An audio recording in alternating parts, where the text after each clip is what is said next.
सावधान। नमो अर्हन्ताणं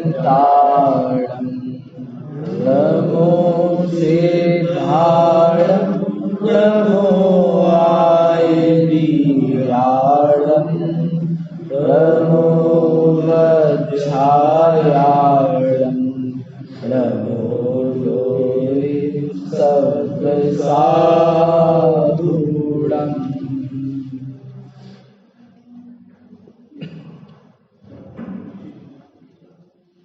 देव पूजा गुरुपास्ते स्वाध्याय संयमस्तपः दानं चेति गृहस्थानां षट्कर्माणि दिने दिने।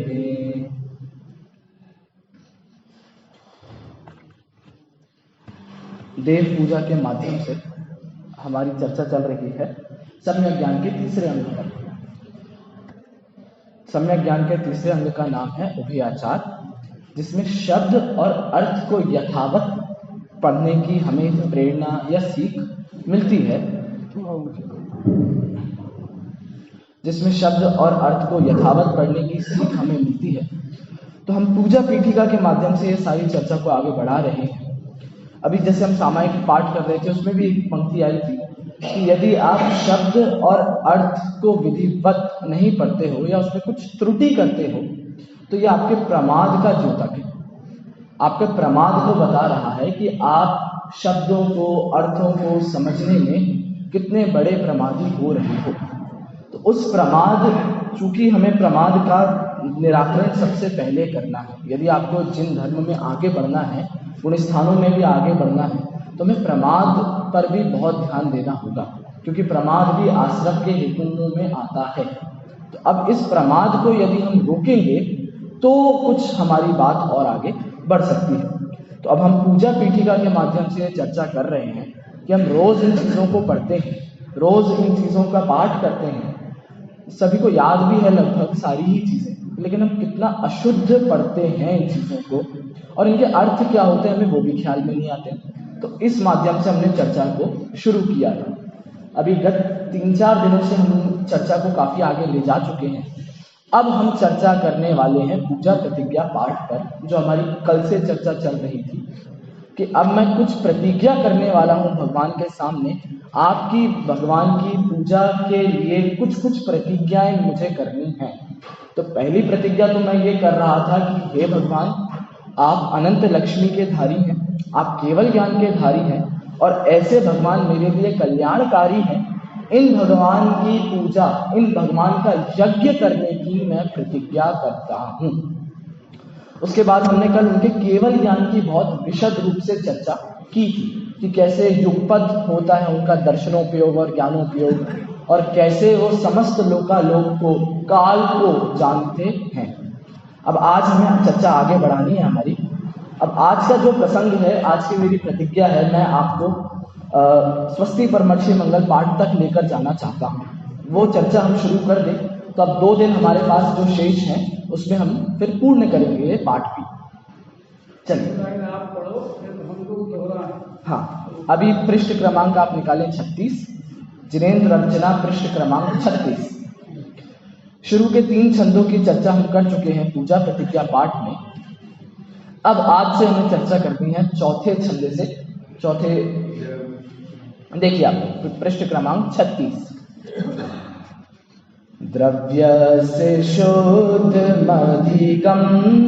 यथानुरूपं भावस्य शोधिमधिकामवेगं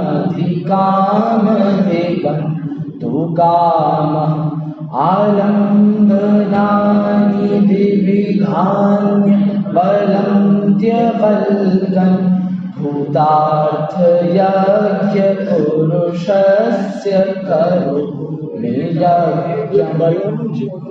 बलम जी है। कौन सा? ये वाला जो है विविधानी बालम बलम, मैं बताता हूँ।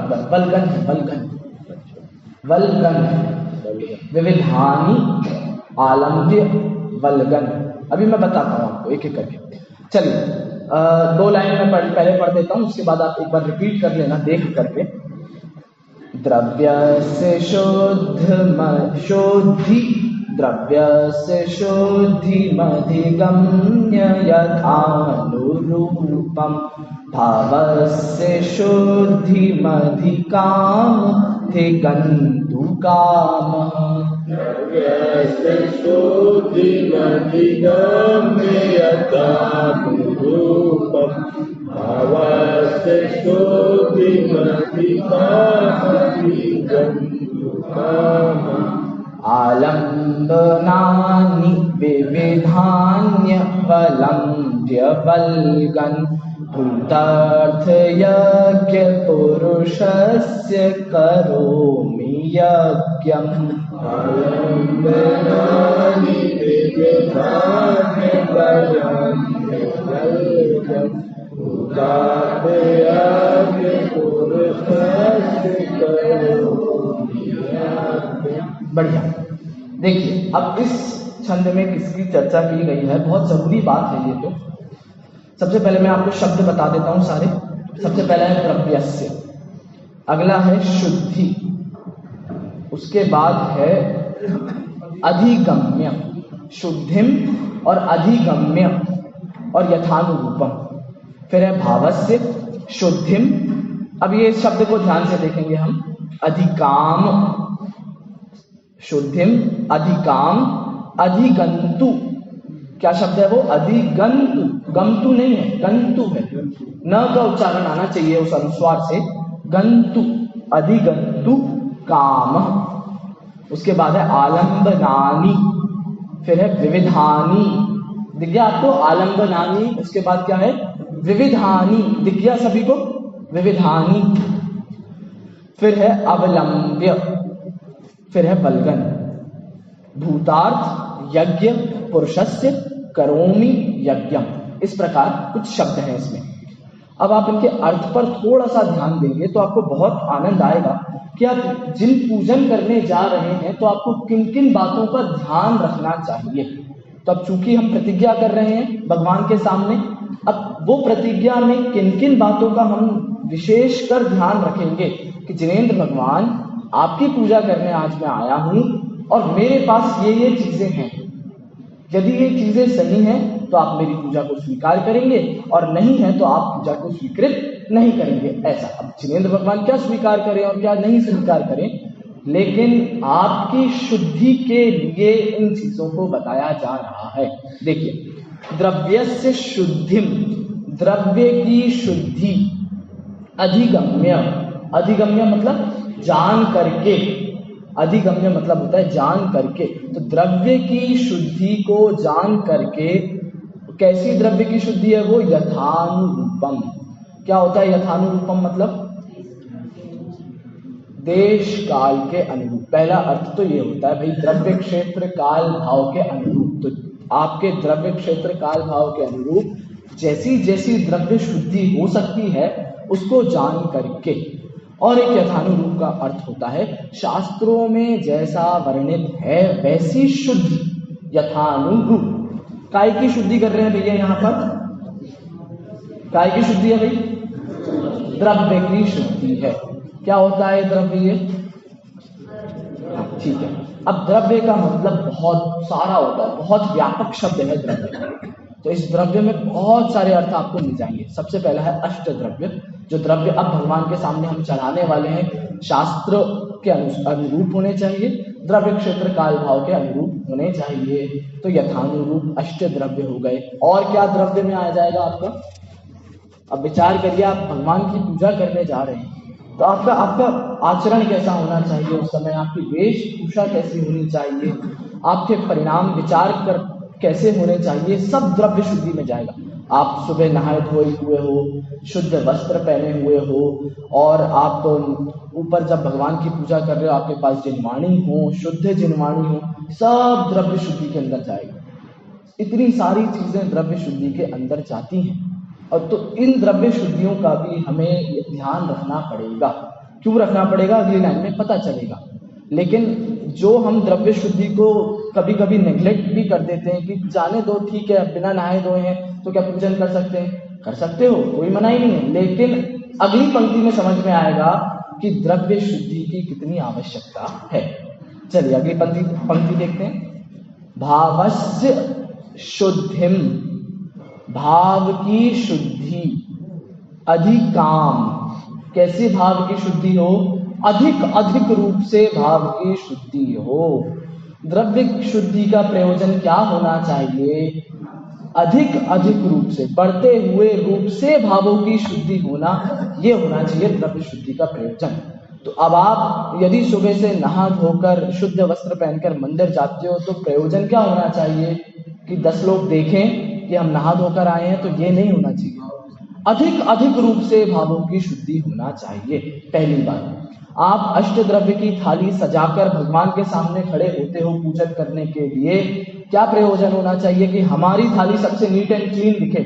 नहीं, अधिक भाव शुद्धि होनी चाहिए। आप जिनेंद्र भगवान के सामने नृत्य करते हो, भक्ति करते हो, पूजा करते हो, पाठ करते हो, संगीत आदि बजते हैं, क्या प्रयोजन होना चाहिए? अधिक भाव शुद्धि का प्रयोजन होना चाहिए। तब संगीत बजाने की भी मनाही नहीं है। अब देव लोग करते ही हैं, संगीत, ताल, भक्ति, नृत्य, गान सब करते हैं, हमारे यहाँ भी कोई मनाही नहीं है, करना चाहिए, लेकिन प्रयोजन, उद्देश्य क्या होना चाहिए कि अधिक लिखा है अधिकाम शुद्धि, अधिक भावों की शुद्धि होना चाहिए। और आगे क्या लिखा है? अधिगंतु, क्या लिखा है? देखो एक बार, अधिगंतु लिखा है। अधिगंतु दिखिए आपसे, देखो अधिगंतु मतलब होता है प्राप्त करना, और कामः मतलब होता है इच्छा। तो मैं द्रव्य की शुद्धि क्यों कर रहा हूं? जिससे अधिक भावों को मैं प्राप्त करूं, ऐसी इच्छा है मेरी। मैं बुद्धिपूर्वक ये सारे काम कर रहा हूं, ऐसा नहीं है कि बस चले जा रहे हैं परंपरा से, ये नहीं है। मैं बुद्धिपूर्वक 8 द्रव्यों की थाल लगाता हूं, मैं बुद्धिपूर्वक भगवान के सामने जिरवाणी खोलकर पाठ करता हूं, भक्ति गाता हूं, स्तुति करता हूं, पूजन करता हूं, नृत्य करता हूं, संगीत बजाता हूं, सब कुछ बुद्धिपूर्वक है। क्यों है बुद्धिपूर्वक? किसकी इच्छा है? भावस्य शुद्धिम अधिकाम, अधिक भावों की शुद्धि करने के लिए। तो इसीलिए आपको कहा गया, हमेशा कहा गया है कि द्रव्य शुद्धि से भावों की शुद्धि होगी। यदि आपका द्रव्य शुद्ध नहीं है, द्रव्य मतलब अब अष्ट द्रव्य मत समझिए आप द्रव्य मतलब अपना पूरा जीवन समझिए, आपका पूरा चरणानुयोग परक कथन जितना आपके लिए है, आप सब समझिए। आपका द्रव्य जितना शुद्ध होगा, आपके भाव उतने शुद्ध होंगे। और ये तो हम लोक में दिन भर देखते ही हैं। आप देखिए, पहले गुणस्थान वर्ती और चतुर्थ गुणस्थान वर्ती, किसके भाव ज्यादा शुद्ध होंगे? चौथे वाले के शुद्ध होंगे। क्यों होंगे? आप उसका आचरण देखिए, बाह्य आचरण भी आप देखेंगे तो मिथ्या दृष्टि का बाह्य आचरण अन्याय अनिति अभक्ष से साथ होता है, चतुर्थ गुणस्थान वर्ती के अन्याय अनिति अभक्ष नहीं है। तो भाव द्रव्य शुद्धि थी चूंकि, तो भाव शुद्धि भी अधिक हुई। और भी अनेक कारण है, लेकिन हम बाह्य शुद्धि देखेंगे बस अभी। चतुर्थ गुणस्थान वर्ती और पंचम गुणस्थान वर्ती, किसके ज्यादा शुद्ध होते हैं भाव? पांचवे के होते, पक्की बात है। क्यों होते हैं? आप बाह्य आचरण देखो उसका। 11 प्रतिमाओं का पालन कौन करता है? चौथे गुणस्थान वाला करता है कि पांचवे वाला करता है? पांचवे वाला करता है। चतुर्थ गुणस्थान वर्ती के कोई व्रत नहीं है, कोई नियम नहीं है, कोई त्याग नहीं है, लेकिन इसलिए अविरति कहा उसको। और लेकिन पंचम गुणस्थान वाले के तो 11 प्रतिमाओं का पालन लिखा। तो अब आप देखो, बाह्य शुद्ध था तो द्रव्य की शुद्धि भी है। अच्छा, अब पांचवें गुणस्थान वर्ती ज्यादा शुद्ध परिणाम वाला होता है कि छठे सातवें गुणस्थान वर्ती? पक्की बात है, छठे सातवें वाला। क्यों होता है? आप बाह्य देखो उनका। पंचम गुणस्थान वर्ती के तो मात्र प्राणी असंयम का अभाव था, लेकिन छठे सातवें गुणस्थान के तो इंद्रिय संयम का भी अभाव है, उनका भी त्याग है। तो आप देखो, उत्तरोत्तर द्रव्य में वृद्धि हो रही है तो परिणामों में भी उत्तरोत्तर वृद्धि होती जा रही है। लोक में भी चलता है, जैसी संगति होती है वैसे ही आप बनते हो। तो अब संगति आपको सुधारने का क्यों उपदेश देते हैं? इसीलिए देते हैं कि आपके आसपास के यदि 4 लोग अच्छे हैं तो आप भी अच्छे कहलाते हो, 4 लोग बुरे हैं तो आप भी बुरे ही कहलाओगे। तो इसलिए कहते हैं कि भाई बाह्य द्रव्य से भावों की निर्मलता उत्तर होती है। और आप उदाहरण देख लो, कितने अनेक उदाहरण आपके जीवन में रोज मिल जाएंगे, रोजमर्रा में। आप देखिए नियम आप लेते हैं, कभी भी आप मंदिर में जाकर नियम लेते हैं, कोई किसी भी चीज का आप नियम लेते हैं तो कहाँ लेते हैं आप? देव शास्त्र गुरु के सामने नियम लेते हैं कि नहीं लेते हैं? लेते हैं। क्यों लेते हैं? आप अपने घर में बैठ के भी ले सकते हो, अकेले बंद कमरे में, कोई किसी को आपत्ति नहीं होगी। लेकिन आप द्रव्य क्षेत्र काल भाव की मर्यादा अब जानबूझकर अपने आप खड़ी करते हो कि यदि मैंने देव शास्त्र गुरु के आगे नियम लिया है ना, तो अब मैं बहुत मुश्किल है कि इस नियम को कभी भंग करूंगा आगे, क्योंकि मुझे पता है मैंने 3 लोग के नाथ के सामने ये नियम लिया है। ये होता है द्रव्य शुद्धि आपकी होगी तो भाव शुद्धि उत्तर बढ़ती जाएगी। ऐसे आप देखो शादी विवाह होते हैं तो क्या बंदे कमरे में होते हैं कि पूरी समाज को बुलाया जाता है? समाज को बुलाया जाता है। क्यों बुलाया जाता है समाज को? आप देखिए ये भी बहुत बड़ी मनोवैज्ञानिकता है शादी में बुलाने की सबको। आपने सबके सामने विवाह किया है तो आप इसको तोड़ोगे नहीं, बहुत कम चांसेस होंगे आपके परिणाम खराब होने के। तो इसीलिए द्रव्य शुद्धि भाव शुद्धि का कारण है। समझ में आ रहा है अपन को? तो द्रव्य शुद्धि मतलब, अब ये तो उदाहरण होगा सारे लौकिक के। अब जो हमारे बहुत सारे प्रश्न होते हैं कि भाई बीमार हैं तो क्या पूजन कर सकते हैं कि नहीं कर सकते हैं, या हम बिना नहाए धोए हैं तो कर सकते हैं कि नहीं कर सकते हैं। ऐसे कितने ही प्रश्न हमें होते हैं और हम जीवन में कई बार इनसे बचते भी हैं और कई बार स्वच्छंदता भी ग्रहण करते हैं। अब आलसी हो गए, सुबह सुबह से कौन जाए मंदिर? बढ़िया, कोविड में तो होता ही था। कोविड की तो खैर शासनिक परिस्थितियां भी ऐसी थी कि भाई टीवी पे सब आ जाता था, टीवी पे सब देख लिया हमने, सारे काम टीवी से हो गए, मोबाइल से हो गए, कंप्यूटर से हो गए।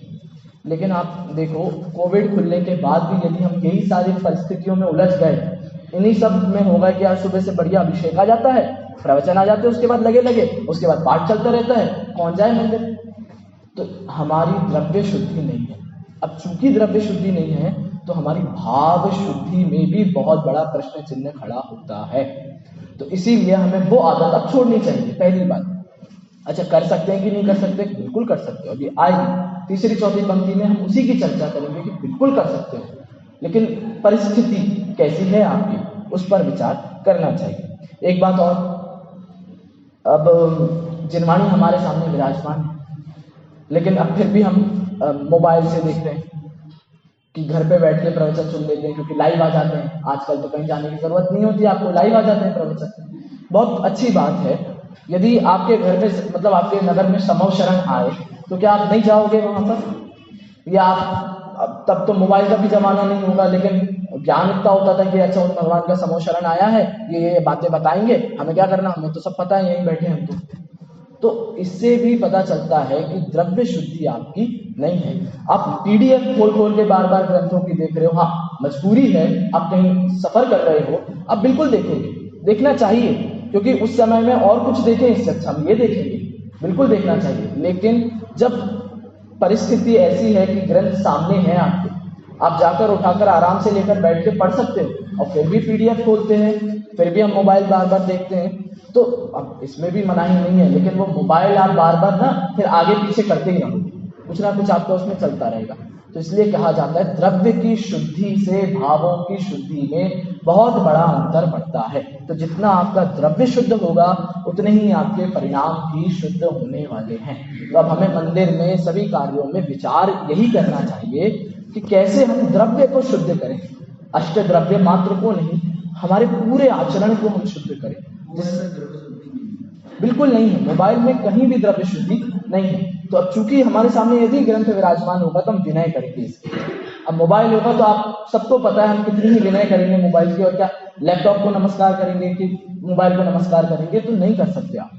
तो इसलिए जिनवाणी यदि उपस्थित है तो आपको विधिवत इसका ही प्रयोग करना चाहिए। चलिए, तो द्रव्य की शुद्धि से भावों की अधिक शुद्धि की मैं इच्छा करता हूं, इसलिए मैं सुंदर सुंदर द्रव्य आपके सामने लाया, मैं अपने आप को नहा धोकर पवित्र करके आपके सामने लाया, मैं आपकी पूजन भक्ति पाठ गीत नृत्य संगीत सब मैं आपके लिए करता हूं। क्यों?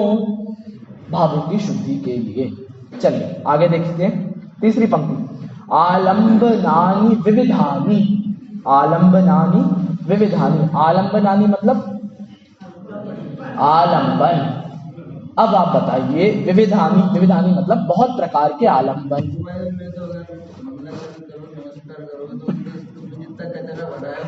सबको भी हो जाएगा।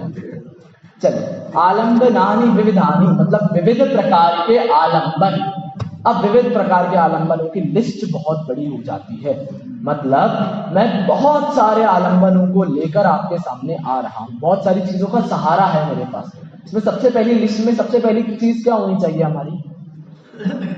अब बताइए कौन कौन से आलम्बन लेते हैं आप मंदिर में? हाँ, सबसे बड़ा आलम्बन हमारा जिनेंद्र भगवान होने चाहिए। आप पूजन कर रहे हो ना उनकी, तो जिनेंद्र भगवान होने चाहिए। अब इससे भी कितनी सारी बातें निकलती हैं। अब कभी कभी हमारे सामने प्रतिमा नहीं होती है, फिर भी हम पूजन करते हैं, बहुत अच्छी बात है, कुछ ना करें कुछ और करें, इससे अच्छा पूजन करें। लेकिन उत्कृष्ट तो यही है, जिनेंद्र भगवान का आलम्बन होना चाहिए, उनकी प्रतिमा सामने होनी चाहिए, देवशास्त्र गुरु सामने होने चाहिए। ये होते हैं विविध आलम्बनों में सबसे पहले आलम्बन। अब उसके बाद आप सारे आलम्बन क्रम से लगाते जाएंगे। आपको जिनेंद्र भगवान चाहिए, आपको मंदिर चाहिए, आपको पूजन की किताबें चाहिए, जिनवाणी के शब्द, ये भी बहुत बड़ा आलम्बन है आप सबके लिए, अपन सबके लिए। यदि अपन बिना शब्दों के अपन अपने भावों से करते चले जाएंगे तो कहीं के कहीं और पहुंच जाएंगे। इसलिए आपको जिनवाणी रखने की, देखने की, पढ़ने की, बार बार 3-4 दिन से यही बात कर रहे हैं। तो ये आलम्बन है। आलम्बनानि विविधानि विविध प्रकार के आलम्बनों को अवलंब्य ले करके बलगन, बलगन मतलब मैं कहता हूं, मैं बोलता हूं, बलगन मतलब बोलना। क्या कर रहे हैं, क्या बोल रहे हैं, क्या प्रतिज्ञा कर रहे हैं? भूतार्थ यज्ञ पुरुषस्य करोमि यज्ञम। भूतार्थ मतलब सच्चे, वास्तविक। पुरुषस्य यज्ञ, यज्ञ पहले यज्ञ, यज्ञ मतलब पूजन, यज्ञ मतलब पूजन। तो किसकी पूजन हो रही है? पुरुषस्य। कौन से पुरुष है ये? तो इनको पुरुष क्यों कहा? महिला तो हाँ, मतलब यहाँ पर पुरुष मतलब वो महिला पुरुष वाला पुरुष नहीं है। हाँ, पुरुषार्थ सिद्धि उपाय ग्रंथ है आचार्य का, उसमें कहते हैं पुरुष मतलब कौन होता है? आत्मा।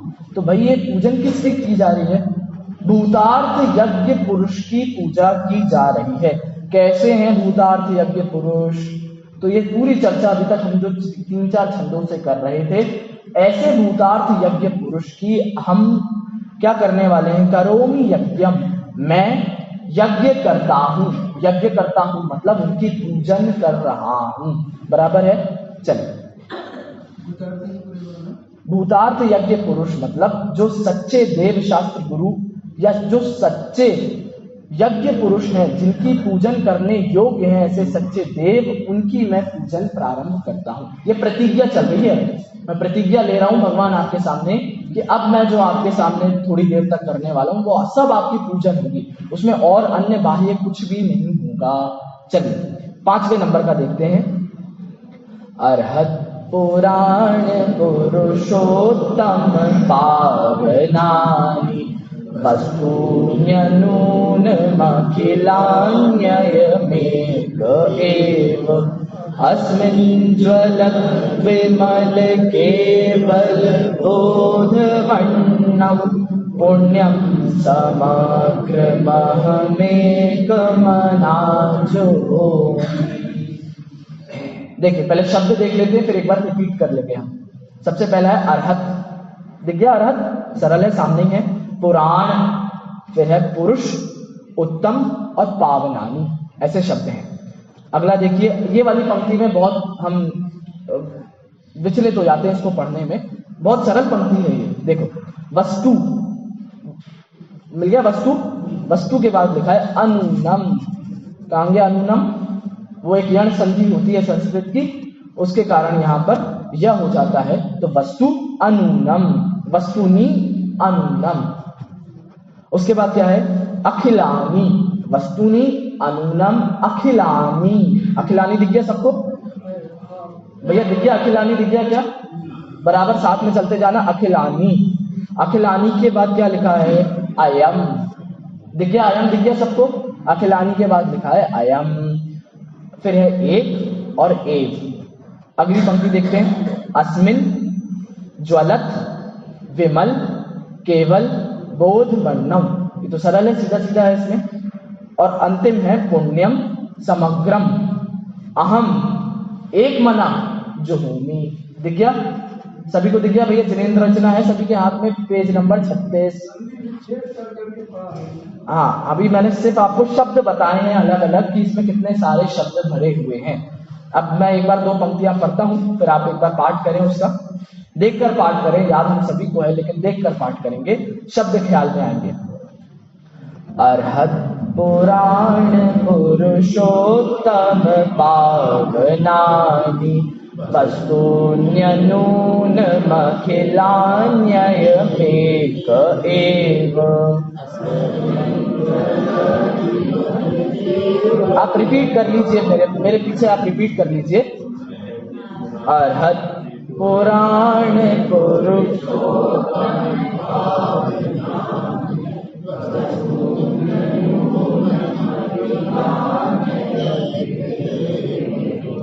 अस्मिन् ज्वलत् विमल केवल बोधवन्नौ पुण्यं समग्रमहमेकमनाजुहोमि।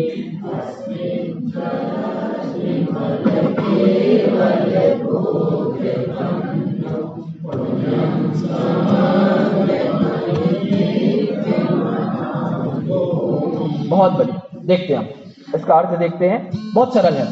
अर्हत, अर्हत मतलब अरहंत भगवान। कैसे हैं अरहंत भगवान? अगला विशेषण उनके लिए है। पुराण पुरुष उत्तम। कैसे हैं अरहंत भगवान? अच्छा, पुराण माने क्या होता है?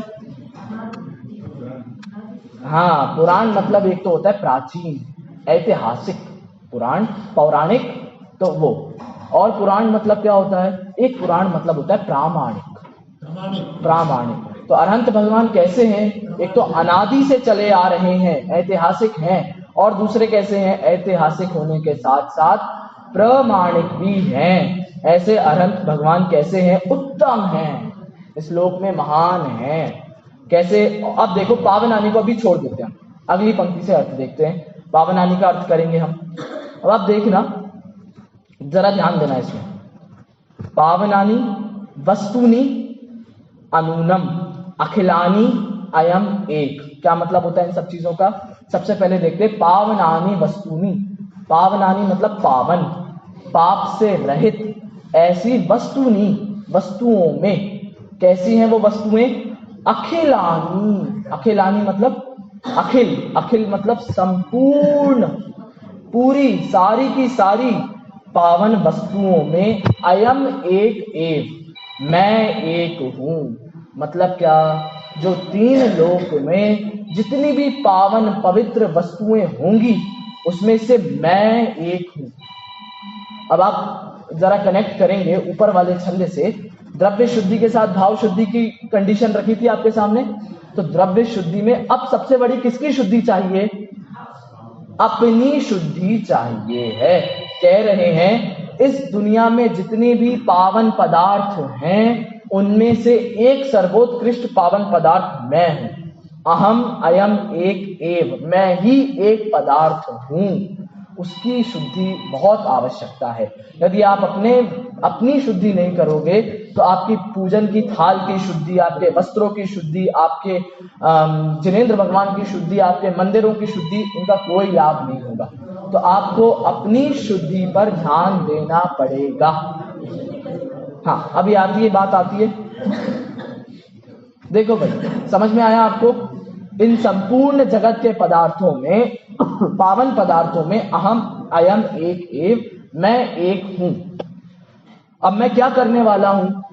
अब प्रतिज्ञा कर रहे हैं ना, तो मैं हूं इतना पावन, तो मैं क्या करने वाला हूं? देखते हैं तीसरी पंक्ति। अस्मिन मतलब इसमें, क्या किसमें? ज्वलत मतलब जलती हुई, विमल, विमल मतलब निर्मल, मल से रहित, केवल बोध, केवल बोध मतलब केवल ज्ञान, वन्नौ, वन्नौ मतलब अग्नि। तो भैया इस केवल ज्ञान रूपी निर्मल अग्नि में मैं क्या करने वाला हूं? आप एक अपने दिमाग में चित्र बनाइए यज्ञ का। आप बैठे हैं, सामने आपके यज्ञ कुंड है, अब आप पूजन करने वाले हैं तो उसमें आग लगाएंगे, फिर उसमें कुछ पदार्थ डालेंगे और अपनी पूजन बढ़ाएंगे। तो ऐसे ही आप हैं, सामने केवल ज्ञान की अग्नि आपके साथ सामने जल रही है। अब आप उसमें कुछ डालने वाले हैं जिससे वो अग्नि और बढ़ेगी। क्या डालने वाले हैं देखो, पुण्यम समग्रम, मतलब संपूर्ण पुण्य को, समग्र मतलब सारा, सारे पुण्य को क्या करने वाला हूं, अहम मैं, जुहोमी, जुहोमी मतलब स्वाहा करने वाला हूं उसमें। अब क्या अर्थ होता है इसका, अच्छा कैसे करने वाला हूं ये भी देख लो आप। ऐसे बेमन से नहीं करने वाला हूं, एक मना मतलब अपने चित्त से करने वाला हूं मैं, मेरी रजामंदी है इसमें। ये जो मैं अपना सारा पुण्य आपकी अग्नि में डाल रहा हूं, ये कोई सामने वाला मुझसे नहीं कह रहा है, एक मना मैं अपने मन से ये कार्य कर रहा हूं, मेरे पुण्य के लिए मैं काम कर रहा हूं, मैं पुण्य को त्याग रहा हूं। अब देखो कितना बढ़िया 2-3 अर्थ निकलते हैं इस पंक्ति के। सबसे पहला तो जो हम सबको पता होता है कि देखिए जिनेंद्र भगवान की पूजा क्यों की जाती है, पुण्य के प्राप्ति के लिए की जाती है कि नहीं की जाती है, की जाती है। लेकिन यहाँ क्या कह रहे हैं, मैं तो पुण्य को भी झोंक रहा हूं उसमें। तो मतलब आपका ये विचार होना चाहिए कि भगवान मैं आपसे पुण्य मांगने नहीं आया हूं, कि पुण्य को तो मैं आपके सामने फेंक के जा रहा हूं, झोंक के जा रहा हूं अग्नि में, यज्ञ में। पुण्य को तो मैं छोड़ रहा हूं, घर गाड़ी और सारे आपके पदार्थ हैं विषय भोग के, इंद्रियों के, इन सबको तो मैं छोड़कर जा रहा हूं, मुझे नहीं चाहिए ये, मुझे तो कुछ और ही चाहिए। क्या चाहिए, मेरी न चाह कछु और ईश, रत्नत्रय निधि दीजे मुनीश। ये कहां पर है, दौलत राम जी की सकल गेय गायक की मिलती है उसमें है। तो उसमें भी यही कहा कि मुझे ये सब पुण्य नहीं चाहिए, पुण्य तो मैं आपकी अग्नि में झोंक के जा रहा हूं, तो मुझे ये पुण्य की कामना नहीं है। जैसे वो किसान का एक उदाहरण बहुत आता है इसमें कि भाई किसान खेती क्यों करता है, क्यों अनाज बोता है, खरपतवार के लिए, भूसे के लिए, चारे के लिए नहीं, वो अनाज के लिए बोता है। और ये चारा फिर अपने आप मिल जाता है उसको, अपने आप ही मिल जाता है। तो प्रयोजन तो अनाज का होता है, चारा अपने आप ही में मिल जाता है। वैसे ही प्रयोजन तो केवल ज्ञान प्राप्त करने का है, ये पुण्य की चीजें तो अपने आप ऐसे फुटकर में मिल जाएंगी कहीं भी, तो पुण्य की मुझे कोई कीमत नहीं है। अगला एक बहुत सुंदर और अर्थ है, आप देखोगे मैं अपने सारे पुण्य को आपके यज्ञ में हवन कर रहा हूं। मतलब क्या है, कितने अनंत अनादि काल का पुण्य आपका लग जाता है, खर्च हो जाता है मंदिर आने में। इसका ये मतलब है, आप मंदिर आ रहे हो ना, 1 घंटे के लिए, आधे घंटे के लिए, 10 मिनट के लिए, 2 मिनट के लिए, आप ये विचार कर आओ कि मैं अपना कितना सारा पुण्य खर्च करके यहां आ रहा हूं। अब आपको फिर महिमा आएगी मंदिर जाने की कि आप इतना यदि पुण्य खर्च कर रहे हो ना अपने जीवन का, तो आप सही जगह इन्वेस्ट करो। आप खर्च कर ही रहे हो तो सही जगह लगाओ। अब मंदिर आके भी आप यदि 10 लोगों के बीच में उलझ जाओगे तो ये सारा पुण्य आपका जल गया, अब ये पुण्य वापस नहीं आएगा। तो ये पुण्य जला रहे हो तो उसका सही उपयोग करो। तो आप घर से निकलते हो, इतना पुण्य खर्च कर रहे हो, इतना पुण्य को जला रहे हो आप, तो आप सही जगह आकर मंदिर में प्रॉपर विधिवत पूजा यज्ञ करेंगे, स्वाध्याय करेंगे, तब पुण्य तो जा ही रहा है आपका मंदिर आने में। और अब उल्टा हम यदि उसको 2-4 लोगों के बीच में बैठ के बर्बाद कर देंगे, इधर उधर की बातों में बर्बाद कर देंगे, तो गया पुण्य।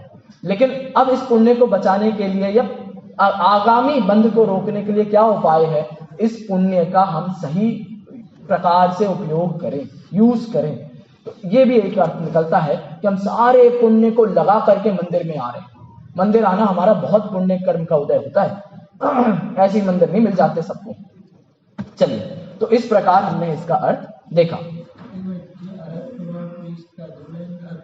जी। अर्हत पुराण पुरुष, जो अरहंत परमेष्ठी ऐसे प्राचीन ऐतिहासिक प्रामाणिक पुरुष हैं, उनके लिए ये पूरी चर्चा चल रही है, उनके लिए मैं प्रतिज्ञा कर रहा हूं, उनकी पूजन के लिए। अब कैसा हूं मैं, मेरी बात भी कर ले थोड़ी सी। तो कहते हैं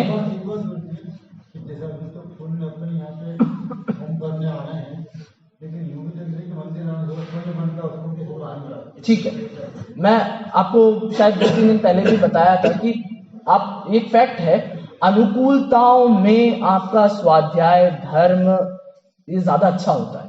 पूजन पाठ स्वाध्याय धर्म अनुकूलताओं में ज्यादा अच्छा होता है, प्रतिकूलताओं में चांसेस कम होते हैं अच्छा होने के लिए, ये एक फैक्ट है। तो अब यदि आप यहाँ आकर भी पुण्य बंध के, देखिए पुण्य बंध के नाम पर आएंगे तो वो जैसे किसान खरपतवार के लिए खेती नहीं करता है, अनाज के लिए करता है, खरपतवार तो मिल जाती है। ऐसे यदि आप सिर्फ पुण्य के लिए पूजन करोगे तो पुण्य नहीं मिलेगा, पाप ही मिलेगा, ये तो पता ही है, क्योंकि खरपतवार के लिए कोई बीज नहीं बोए जाते। अब उद्देश्य यदि आपका कुछ बड़ा है तो ये पुण्य तो आपको रास्ते चलते मिल जाएगा, मतलब आपको आसानी से मिल जाएगा पुण्य। अब चूंकि फिर से आपको पुण्य मिला है तो आपके अनुकूल संयोगों की प्राप्ति होने की संभावना अधिक है। अब चूंकि अनुकूल संयोगों की प्राप्ति की संभावना अधिक है तो आप धर्म ध्यान वहां पर और आसानी से कर सकते हो। तो अब पुण्य से पुण्य का बंध होता है, बिल्कुल सही है, पुण्य से पाप का भी बंध होता है, ये भी सही है। लेकिन हम किस डायरेक्शन में जाएं? पुण्य से पुण्य की तरफ क्यों जाएं? क्योंकि अनुकूलताओं में रहकर स्वाध्याय धर्म ध्यान बहुत अच्छे से हो सकता है। अभी यदि आपके पास माथे पर 10 प्रतिकूलताएं होती तो आप मंदिर नहीं आते, आपको सुबह से कहीं और जाना पड़ जाता, कहीं कुछ और काम में उलझ जाते, तो फिर आप वहां पर आपको उपयोग ही नहीं जाता इन चीजों में। लेकिन हम सब के पास अभी कोई प्रतिकूलता नहीं है, हम सब शांति से आकर यहाँ बैठे हैं, तो अब यहाँ आपके विचार चलने के चांसेस ज्यादा हैं। जैसा हमने चर्चा करी, द्रव्य की शुद्धि से भावों में शुद्धि की अधिकता होती है, इसीलिए हमारा द्रव्य अच्छा होना चाहिए, हमारा आसपास द्रव्य क्षेत्र कालभाव सब कुछ अच्छा होना चाहिए। तो अब पंक्ति का अर्थ देख रहे थे हम, तो अब अनंत पर भगवान की हम पूजा करने वाले हैं। और कौन करने वाला है? मैं कैसा हूं? पावनानी वस्तुनि अखिलानी पावनानी वस्तुनि, संपूर्ण प्रकार की पावन वस्तुओं में अयम एक एव, मैं एक हूं, और मैं इतना शुद्ध उत्तम पदार्थ जिनेंद्र भगवान की पूजा करने वाला हूं।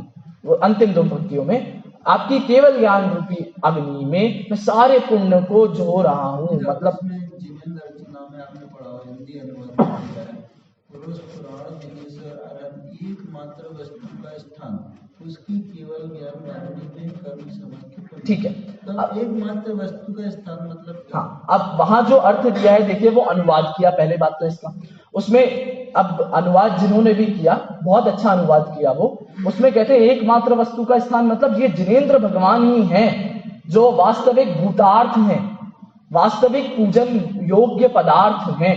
एकमात्र वस्तु का स्थान मतलब एकमात्र प्रयोजन भूत तत्व जो है वो अनंत भगवान, इनकी ही पूजा की जाएगी, इनके अलावा मैं और कहीं पूजा करने नहीं जाऊंगा। एक तो ये, और संस्कृत से हम देखा जाए 3 लोक में सर्वोत्कृष्ट पदार्थ तो देवशास्त्र गुरु हैं।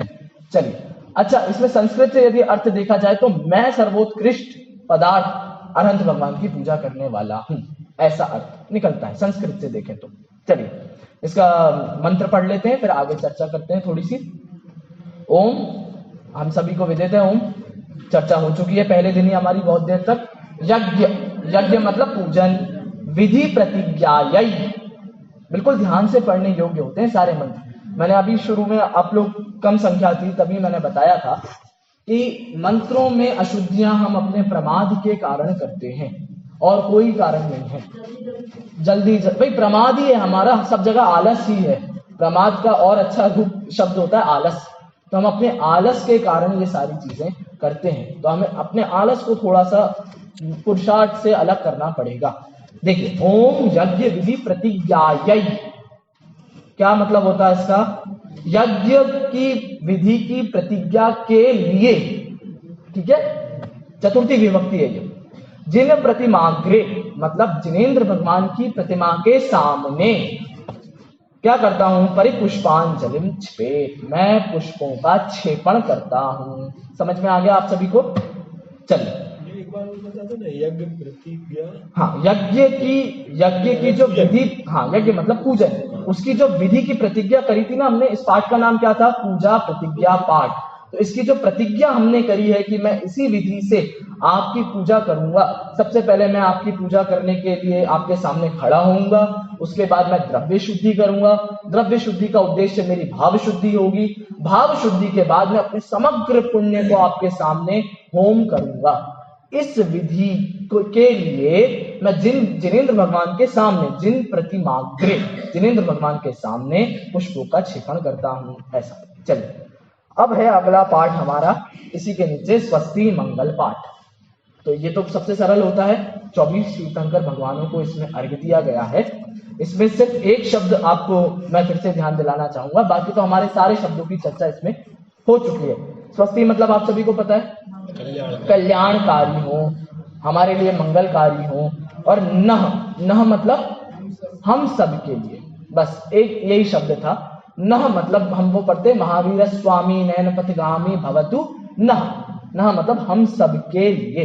तो अब 24 तीर्थंकर भगवान हम सब के लिए कल्याणकारी हों, तो ये देवों की मुख्यता से अर्घ्य समर्पित करते हैं इसमें हम, कि 24 तीर्थंकर भगवान हम सबको मंगल प्रदान करें, हम सबके मंगल दाता हों। इसका आप हिंदी में भी पढ़ेंगे तो आपको यही सारी चीजें, यही सारी भावनाएं आपको पढ़ने के लिए मिलेंगी कि ऋषभ देव क्या देते हैं और आदिनाथ के बाद अजितनाथ क्या देते हैं, ऐसे क्रम से उसमें लिखा रहता है। शांतिनाथ शांति कराएं, ऐसा सब चलता है, पूरी बातें हैं। अब 24 तीर्थंकर 24 मतलब सारी चीजें देते करते लेते रहते हैं, लेकिन ये विचारणीय बिंदु है कि हम इनको अर्घ्य क्यों दे रहे हैं। अब यहाँ से हम शुरू कर रहे हैं धीरे धीरे एक एक को अर्घ्य देना, उसके बाद हम पूजन शुरू करने वाले हैं। तो देवों को अर्घ्य दे दिया इस पूरे स्वस्ति मंगल पाठ में। अब इसकी चर्चा हम थोड़ी सी गौण करके आगे चलते हैं। स्वस्ति जो लगाया है जी, तो भगवान के आगे भी लगाया और पीछे भी लगाया। हाँ अच्छा, ये भी देख लीजिए इसका संस्कृत, अच्छा संस्कृत एक बहुत अच्छा नियम है कि उसमें ना वाक्य रचना में कोई नियम नहीं लगता, मतलब इतना अच्छा नियम है, आप आगे पीछे कुछ भी कर सकते हो। जैसे उदाहरण देता हूं, मैं जाता हूं, तो हिंदी में तो आपको यही बोलना पड़ेगा मैं जाता हूं। आप नहीं बोल सकते हूं जाता मैं, आप नहीं बोल सकते मैं हूं जाता, ऐसा नहीं कर सकते। संस्कृत में आप कर सकते हो अहम गच्छामि, तो गच्छामि अहम ऐसा भी कर सकते हो। तो इसमें भी यही है कि भाई श्री वृषभो वृषभः नः स्वस्ति, मतलब श्री वृषभ हमारे लिए स्वस्ति हो, और श्री अजितः स्वस्ति, तो अजित भगवान, हाँ तो वो अजितनाथ भगवान हमारे लिए स्वस्ति हो। आगे पीछे कैसे भी लिख सकते हैं। अब चूंकि छंद रचना के अपने नियम होते हैं, उस हिसाब से मात्राओं की गिनती के हिसाब से इन्होंने ऐसा किया, लेकिन आप संस्कृत में आगे पीछे कैसे भी रख सकते हो, सबके वही अर्थ निकलते हैं सेम, बिल्कुल सही है। चलिए अब हम, हाँ सु प्लस अस्ति, अपने आत्मा में अपने अस्तित्व में सम्यक प्रकार से बैठ जाना, स्थित हो जाना, ये कहलाता है स्वस्ति, ऐसा सु अस्ति। अब हम चर्चा करते हैं हमारे परमर्षि स्वस्ति मंगल पाठ का। अब ये पाठ हम सबको, मतलब हम भी इसका रोज स्वाध्याय करते हैं, अध्ययन करते हैं, लेकिन थोड़ा हम अनजान हैं इस पाठ से, इनके शब्दों से तो हम सब भली भांति परिचित होते हैं, लेकिन क्या चीज है, किसके बारे में बात करी जा रही है इसमें? 64 रिद्धियों के बारे में बात की जाती है। क्या होती हैं ये रिद्धियां, किन्हें प्रकट होती हैं, क्या क्या स्वरूप होता है इन रिद्धियों का, और फिर इन रिद्धियों मतलब इतनी महान महान चीजें होने पर भी मुनिराज को या भगवान को ऐसी तृण सम लगती हैं, तिनके जैसी हैं, घास फूस जैसी हैं, इनमें कोई दम नहीं है। और आज हम इन्हीं शक्तियों को लेकर बड़े आश्चर्यकारी होते हैं, अरे ऐसा भी होता है, ऐसा भी होता है, ये भी होता है, इतने महान होते हैं लोग। तो हमको भी इनकी महिमा कम आनी चाहिए, और वो जिनेंद्र भगवान या मुनिराजों की महिमा ज्यादा आनी चाहिए, जिन्होंने ये प्रकट करके छोड़ दी। ऐसा इतनी सुंदर सुंदर आप देखिए रिद्धियां हैं, अभी आपको इतना आनंद आने वाला है। इतनी तरह तरीके की विचित्र विचित्र रिद्धियां होती हैं, पर नहीं प्रयोग करें इनका निज ख्याति लाभ पूजा दिए। तो चलिए अब हम एक एक शुरू करते हैं, और पहले मैं आपको ऐसे ओवरव्यू दे देता हूं अच्छा इस पाठ का। यह है परमर्षि स्वस्ति मंगल पाठ। देखिए पृष्ठ क्रमांक 37 पर सबसे पहले लिखा है परमर्षि। क्या मतलब होता है इसका? परम ऋषि, ठीक है, परम ऋषि मतलब ऐसे ऋषि, ऋषि अच्छा आपको पता है यति, अनगार, ऋषि, मुनि, इन सब के अपने अलग अलग अर्थ होते हैं। हम भले ही, और योगी, हम भले ही इनके एक ही अर्थ में प्रयोग करते चले, लेकिन इन सबके अपने अपने अलग अर्थ होते हैं। जैसे अनगार होता है, अनगार मतलब जिन्होंने ग्रह को त्याग दिया हो। मुनि, मुनि मतलब जो मनन करते हैं, जो चिंतन करते हैं, वो मुनि कहलाते हैं। और ऋषि कौन होते हैं भाई? जो रिद्धियों को प्राप्त करते हैं उन्हें ऋषि कहते हैं। इसीलिए अनंत भगवान को क्या कहा गया? परम ऋषि, परम गुरु, परम ऋषि ये कहा गया। देखिए हाँ, यति जो होते हैं वो होते हैं जो श्रेणी करते हैं, जो श्रेणियां, जैसे छपक श्रेणी और जो उपशम श्रेणी करते हैं ना, उन्हें यति कहते हैं। ऐसा मतलब अब प्रयोग चूंकि हम सामान्य रूप से सभी के साथ कर देते हैं, लेकिन इनके योगी क्यों किसे कहते हैं? आगे जो मन वचन काय की योग की प्रवृत्ति को रोकते हैं, तो वो, और फिर अरहंत सहयोगी जिन, उनको कहते हैं सहयोगी जिन। 13वें गुण स्थान का नाम क्या है? सहयोगी जिन, मतलब जो योग सहित हैं लेकिन अब जिनके योगों का काम ज्यादा शेष नहीं रह गया है, सहयोगी जिन। तो अब चूंकि हम प्रयोग सबका एक साथ कर लेते हैं, लेकिन हमें ये अर्थ भी ख्याल में रहने चाहिए, सबके अपने अपने अलग अलग होते हैं। चलिए, अब क्या बात कर रहा था मैं आपसे? परमर्षि स्वस्ति मंगल पाठ। हम पहले छंद का पाठ करते हैं, फिर चर्चा करते हैं। अच्छा, पहले ओवरव्यू दे देता हूं। मुख्य प्रकार से रिद्धियां 8 होती हैं, 8 रिद्धियां होती हैं। अब इनके आप उत्तर भेदों में जाएंगे तो वो 64 रिद्धियां हो जाती हैं। तो यदि आप सभी ने 64 रिद्धि विधान किया हो, पवैया जी द्वारा लिखा हुआ बहुत सुंदर विधान है, सब कुछ स्पष्ट उसमें लिखा है रिद्धियों के स्वरूप के बारे में, कौन कौन किन किन रिद्धियों के स्वामी होते हैं, पर रिद्धियों से उनको कोई प्रयोजन नहीं है, कोई लाभ नहीं है, लेकिन फिर भी अब रिद्धियां प्रकट हो जाती हैं। तो सारी बातें बहुत स्पष्ट रूप से उस विधान में बहुत सुंदर रूप से लिखी हैं। अब हम यहाँ पर शॉर्ट में, बिल्कुल शॉर्ट में 2-3 दिन में हम ये 2 दिन में हम ये पूरा समाप्त करेंगे। बिल्कुल मैं आपको नाम बताऊंगा और थोड़ा बहुत स्वरूप भी बता दूंगा, जिससे आपको, आप रोज पढ़ें तो एटलीस्ट आपको समझ में आना चाहिए आप क्या पढ़ रहे हैं। देखते हैं, हाँ अभी चर्चा करेंगे वो भी। रिद्धियों की परिभाषा किसे कहते हैं, किसे कहते हैं रिद्धि? तो भाई तप के प्रभाव से किन्हीं, ये बहुत जरूरी है, सभी को नहीं होती है रिद्धियां, किन्हीं मुनिराजों को कुछ चमत्कारिक, अब कह सकते हैं चमत्कारिक, कुछ आत्मशक्ति का उद्भावन होता है, उसे रिद्धि कहते हैं। अब ये रिद्धि कैसे प्राप्त होती है, तो इसका भी बहुत सुंदर तरीका है, आप भी रिद्धि प्राप्त कर सकते हो, लेकिन नियम है मुनिराज के लिए ही रिद्धियां हैं। तो सबसे पहले तो हमें वो गुणस्थान तक पहुंचना पड़ेगा। दूसरी बात है कि अब वो जिस गुणस्थान में बैठे हैं ना, वो कषायों का बहुत, वहां पे स्थान बहुत कम है।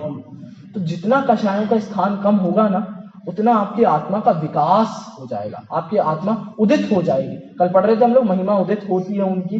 तो जितनी जितनी कषाएं मंद होती हैं, उतनी उतनी एक आत्मा का, ज्ञान का उदित पना ज्यादा होता है। तो आप अपने रोजमर्रा में भी देखोगे कि आपकी कभी बहुत शांत परिणाम कषाय हैं, उस दिन आपको सब कुछ समझ में आता है, सब कुछ आपके माथे में जाता है। लेकिन जिस दिन आप बहुत कषाई हो रहे होते हो, गुस्से में होते हो, आपको कुछ समझ में नहीं आता। इसलिए कहते हैं क्रोध अंधा होता है, वो इतना हावी हो जाता है कि आपके स्वरूप को प्रकट नहीं होने देता है। तो इसलिए अब चूंकि वो 6-7वें गुण स्थान में विराजित हैं, उनकी कषाएं अत्यंत मंद हैं। अब चूंकि कषाय मंद है, तो आत्मा के स्वरूप का स्वरूप प्रकट हो रहा है, उघाड़ बहुत हो रहा है। तो उस आत्मिक स्वरूप के उघाड़ के कारण कुछ शक्तियां प्रकट होती हैं, और वही शक्तियां रिद्धि कहलाती हैं। तो रिद्धियां कुछ अलग नहीं है, कोई बहुत बड़ी चीज नहीं है। आप भी कषाय शांत करोगे, मंद करोगे, और उस लेवल तक की कर लोगे, आपके भी प्रकट हो जाएंगी रिद्धियां, कोई बड़ी बात नहीं है। ऐसे पुराणों में कितनी अनेक कहानियां, एक आध चर्चा हम कर लेंगे। हाँ, नहीं चाहिए तो वो मिलता ही है, ये होता ही है। आपको कुछ चीज नहीं चाहिए, आपको परेशानियां नहीं चाहिए हो जीवन में, तो परेशानियां मिलेंगी ही। ऐसे आपको रिद्धियां नहीं चाहिए हो, तो आपको फिर रिद्धियां आएंगी खुद चल के आपके पास। देखते हैं, चलो। तो 8 रिद्धियां होती है मूल प्रकार की। सबसे पहले आती है बुद्धि रिद्धि। अब जितनों को नाम याद हो, मतलब करने की कोशिश करो तो आप कर सकते हो, बहुत सरल है। सबसे पहले आती है बुद्धि रिद्धि। तो शुरू के 4 छंदों में जो चर्चा चलेगी, वो बुद्धि रिद्धि की चर्चा चलने वाली है। शुरू के 4 छंदों में 18 प्रकार की बुद्धि रिद्धि होती है। आप गिनना, गणित लगाना, 64 हो जाएंगी। सबसे पहले बुद्धि रिद्धि जो 18 प्रकार की होती है। आज हम पहले छंद की चर्चा करते हैं। 8 रिद्धियों के नाम बताओ। 8 रिद्धियों के पहले क्रम से नाम आप देख लें। सबसे पहले होती है बुद्धि रिद्धि। बुद्धि रिद्धि के बाद हम चर्चा करेंगे चारण रिद्धि की। चलते कैसे हैं? चारण रिद्धि। चारण रिद्धि के बाद हम चर्चा करने वाले हैं बल रिद्धि की। मन वचन काय का बल कैसा होता है उनका, वो रिद्धि की। और बल रिद्धि के बाद हम चर्चा करेंगे विक्रिया रिद्धि की। विक्रिया रिद्धि मतलब उस शरीर के आकारों से भी वो कुछ करते हैं, विशेष प्रकार की क्रियाएं करते हैं, उनकी चर्चा करेंगे। विक्रिया रिद्धि के बाद चर्चा करेंगे हम तप रिद्धि की। उनका तप कितना उत्कृष्ट होता है, उसकी चर्चा। तप रिद्धि के बाद हम चर्चा करेंगे रस रिद्धि की। औषध रिद्धि आती है पहले, औषध रिद्धि की चर्चा करेंगे। औषध रिद्धि में आप देखेंगे, आपने यदि सप्तऋषि की कहानी पढ़ी हो पुराण में, या पूजन आपने करी हो, तो उसमें पता चलता है कि उनके शरीर के स्पर्श मात्र से कितने योजनों तक की बीमारियां चली जाती हैं, वो होती है औषध रिद्धि। फिर हम चर्चा करेंगे रस रिद्धि की, भाई उनके आहार में भले ही वो विष का सेवन करें वो अमृत में परिणमित हो जाता है, ये होता है रस रिद्धि। और अंतिम रिद्धि हमारी रहेगी क्षेत्र रिद्धि।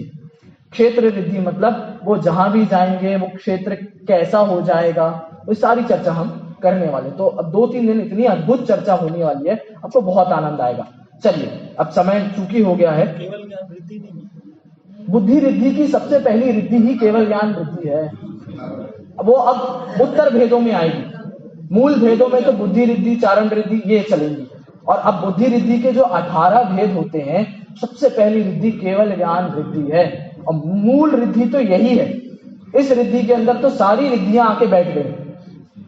ये रिद्धि मिल गई तो आपको कुछ नहीं चाहिए पड़ेगा आपको बात की तो फिर अब सारे छद्मस्तों के लिए है, ज्ञानावरण और दर्शनावरण के क्षयोपशम से सारी होने वाली हैं, तो सब छद्मस्तों की रिद्धियां हैं। लेकिन वो केवल ज्ञान रिद्धि जो रिद्धि है वो तो सर्वज्ञ की रिद्धि है, वो सबसे महान रिद्धि कहलाती है। तो अब जो विषय की रिद्धि थी, विषय को उनके स्नान के जल से तो वो भी रिद्धि थी नहीं, देखिए अब चक्रवर्ती के पास भी बहुत सारी चीजें होती हैं, देवों के पास भी होती है, अणिमा गरिमा लगेमा ये सब देवों के पास भी होती हैं। ये सब आप देखोगे तो ये अपने छद्मस्त जीवों के पास भी दिखाई देंगी, गृहस्थ जीवों के पास भी। उनको रिद्धियां नहीं कहते, उनको विद्याएं कहते हैं, नाम अलग है, विद्याएं। हाँ बिल्कुल हो जाता था, और उसके पहले की भी घटना है उनकी तो, कि क्यों उनके जल से सब कुछ, मतलब कोई भी आपका रोग हो उनके जल के स्पर्श से ठीक हो जाता था। तो वो रिद्धियां नहीं कहलाती। रिद्धियों के लिए तो आप एक परिभाषा अपने दिमाग में नोट कर लो, तप के प्रभाव से, उत्कृष्ट तप के प्रभाव से किन्हीं ऋषियों को, किन्हीं मुनिराजों को जो शक्तियां प्रकट होती हैं, ये कहलाती हैं रिद्धियां। अब चक्रवर्ती के भी होती हैं, अभी हम देखेंगे। तो जो संभिन्न संशोत्री जो होती है, आप चक्रवर्ती में भी देख सकते हो कि योजनों दूर तक का सुन सकते हैं वो भी, लेकिन वो रिद्धियां नहीं है, वो सब विद्याएं हैं, वो सब सिद्ध की गई विद्याएं कहलाती हैं। ठीक है, तो अब इनकी चर्चा हम कल से ही करेंगे क्योंकि समय हमारा हो गया है। चलिए, पूर्व कर्म की बात